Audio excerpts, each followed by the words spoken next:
Om Swastiastu, kali ini kita kembali mempelajari materi IPA di kelas 9, kurikulum merdeka yaitu sistem koordinasi, reproduksi, dan homeostasis manusia.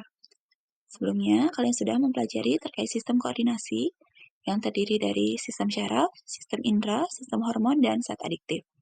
Nah, kita akan melanjutkan pembahasan materi yaitu sistem reproduksi manusia. Sistem reproduksi manusia terbagi menjadi 4, yaitu sistem reproduksi laki-laki, sistem reproduksi wanita, siklus menstruasi dan kehamilan, dan yang terakhir, alat kontrasepsi dan kesehatan reproduksi. Khusus pada video kali ini, kita akan membahas terkait sistem reproduksi laki-laki. Nah, sebelum kita melanjutkan ke pembahasan, Ibu ingin mohon kebijaksanaan kalian dalam mempelajari materi ini. Mempelajari sistem reproduksi itu bukanlah hal yang tabu. Tujuan kalian mempelajari sistem reproduksi adalah agar kalian mengenal organ-organ reproduksi kalian dan mampu menjaga kesehatan dari sistem reproduksi kalian.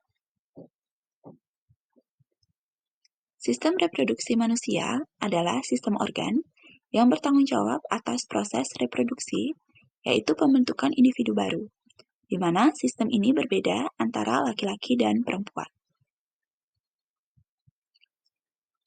Organ reproduksi pada laki-laki itu terbagi menjadi 2, yaitu organ luar yang terdiri dari penis dan skrotum, dan organ dalam yang terdiri dari testis, epididymis, vas deferens, vesikula seminalis, kelenjar prostat, kelenjar Cooper, dan uretra.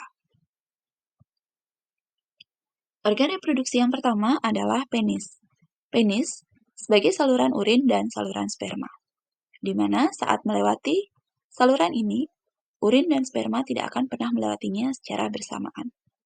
Fungsi yang kedua dari penis yaitu sebagai organ kopulasi untuk menyalurkan sperma masuk ke dalam sistem reproduksi wanita.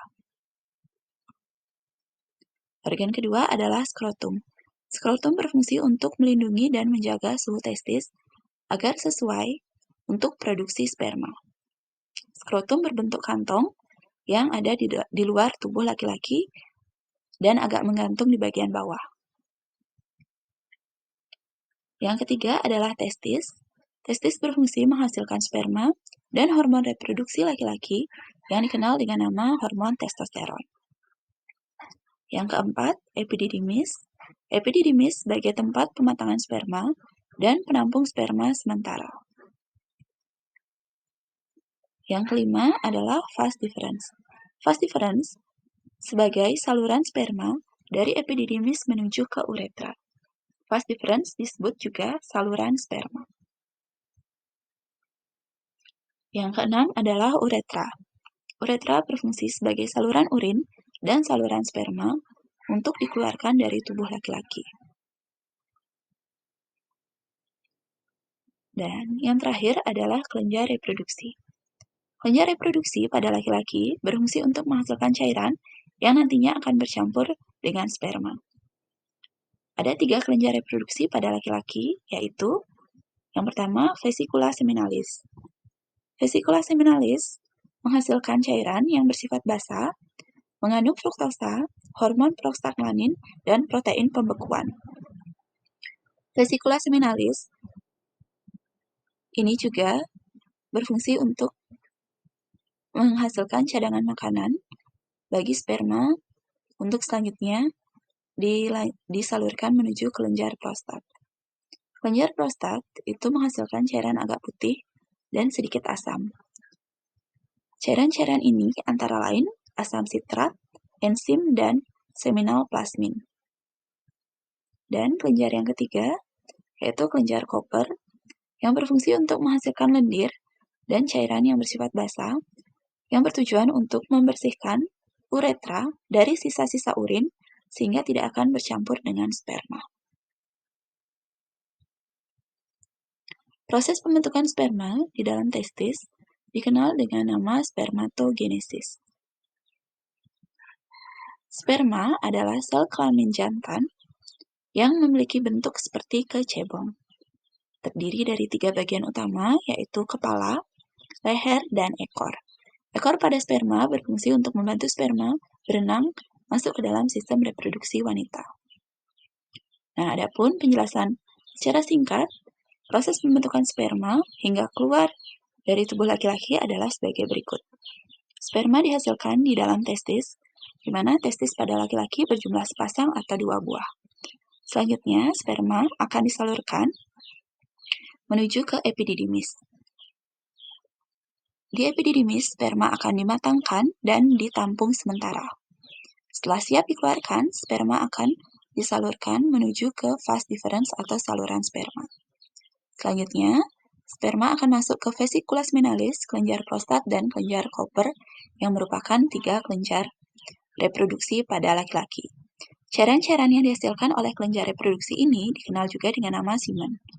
Saat sperma bersatu dengan cairan semen, itu akan dikenal dengan nama air mani.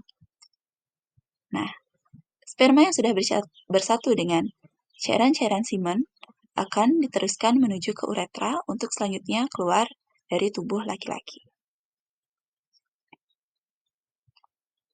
Nah, pada satu kali ejakulasi, laki-laki bisa menghasilkan 2-5 ml air mani, di mana pada setiap 1 ml air mani itu bisa mengandung 50-150 juta sel sperma.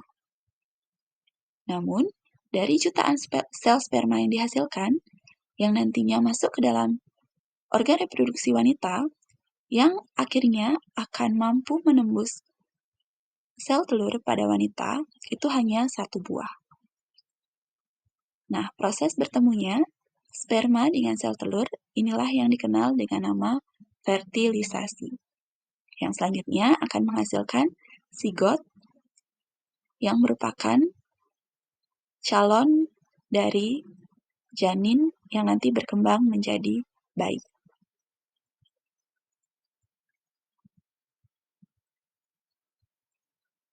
Nah, sekian pembahasan terkait organ reproduksi pada laki-laki.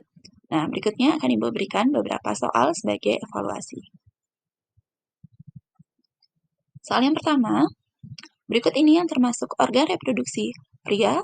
Bagian luar adalah A. testis, B. skrotum, C. epididymis, D. vas deferens.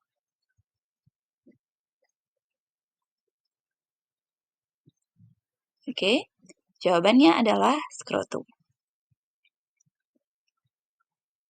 Soal kedua.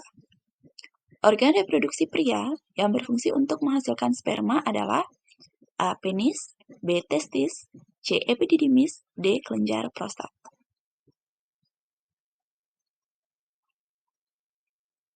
Jawabannya adalah testis. Soal yang ketiga, berikut ini yang bukan merupakan kelenjar reproduksi pria adalah A. kelenjar prostat, B. kelenjar Cooper, C. kelenjar pankreas, dan D. vesicula seminalis.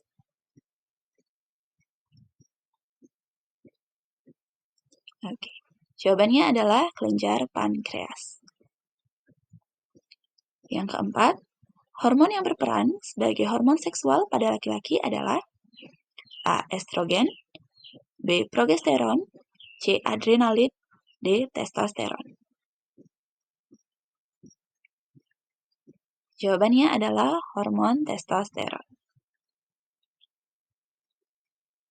Soal yang terakhir, proses pembentukan sel sperma pada testis disebut A. spermatogenesis, B. oogenesis, C. metagenesis, atau D. menstruasi. Jawabannya adalah spermatogenesis. Bagaimana hasil evaluasi kalian? Berharap kalian sudah memahami materi terkait sistem reproduksi pada laki-laki. Berikutnya kita akan mempelajari terkait sistem reproduksi pada wanita.